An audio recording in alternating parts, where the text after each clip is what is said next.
A group of education advocates are trying to use a turnaround story in Lawrence, Massachusetts public schools as a model for reform. The possibilities are explored in a report by Education Reform Now Advocacy, an affiliate of Democrats for Education Reform. To tell us about the report is a former state representative from Lawrence, Juana Matias. Thank you very much for being with us. Thank you so much, Chris, for having me. It's a pleasure to be here. Go back to what happened in Lawrence, because this was a school system that was pretty dysfunctional and there was a great turnaround. So how did that happen? Yeah, no. If you look back some 7-8 years ago, we were one of the first communities in the state where the state took control over our public schools because we continue to fail our students. And since then, we were able to have an appointed receiver due to legislation that was filed in 2011 in the Massachusetts State House. And that gave us an opportunity to see the outcomes we see now, right?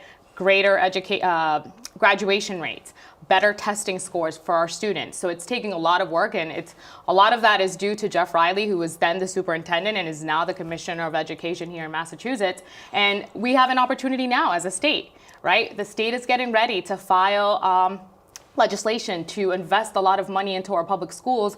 And I think we can look at Lawrence and the great achievements we saw there and try to make sure that that's happening all across the state. Currently, 60% of students of color, Latino, and Black students cannot read at a third grade level. So there are huge achievement gaps and educational outcomes that show that students of color, high need students aren't performing at the same level as their white peers. So I think we have an opportunity and really an obligation here in Massachusetts to get this right. Well, one of the things they did in Lawrence, which was pretty drastic, they brought in a receiver, I think, right? Yeah, brought in a receiver. He was there for about 7 years now. We continue to be in receivership. We're still under the state control. And what we saw Jeff Riley do were a couple things. He started extending the learning day, school day, right? So school day was extended. He started collaborating with nonprofit charter schools, having them come to our lowest performing public schools and really letting them manage those schools to see if we could see greater outcomes. We saw the reduction of central office, right? And really making sure that, yes, we're investing funds, but are we investing funds in a way that actually yield educational outcomes, right? Increase educational outcomes for our students. And I think that's where the discussion really needs to be now as our legislature gets ready to tackle this issue. Well, there's a lot of interest here in Boston because of the high percentage of Latino students in the Boston public schools. So what was being done differently with those students in Lawrence? I think, when you're seeing a lot of Latino students, myself, a Latina student who came here, who was an English language learner, there are a lot of things our state hasn't done that they should be doing to ensure that these students who are acquiring a new language are actually getting, the educational outcomes they need. So are we investing in teacher and professional development? Are we investing funds in really making sure that English language learners are learning the way they need to, or high need students? I think some of the things we saw Jeff Riley do in Lawrence could benefit not just Boston, but other parts of our state where you see a higher population of Latino students.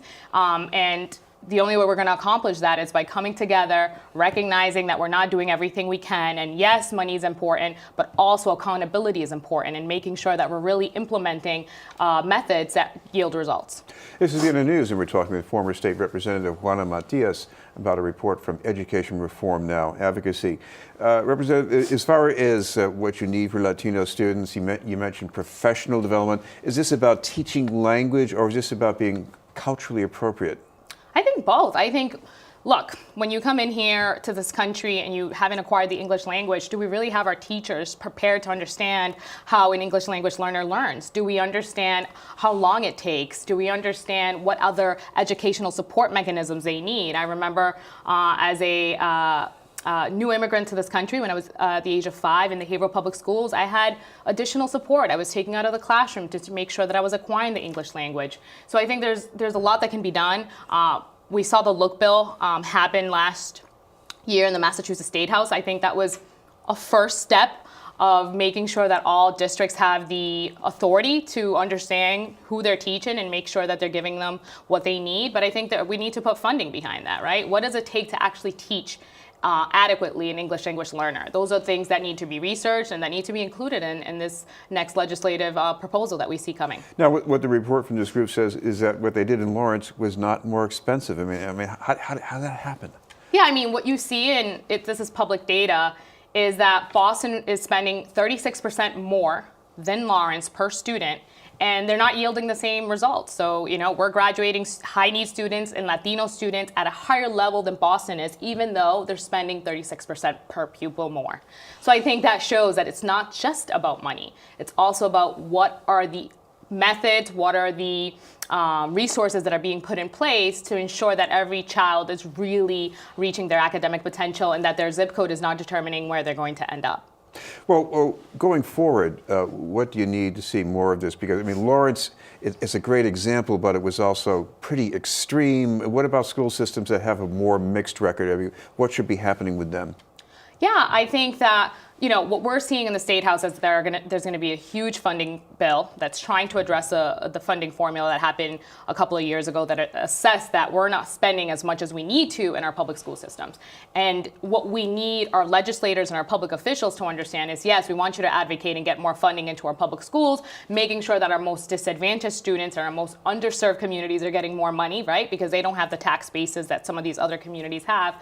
But in addition to that, can you please make sure that there's more accountability?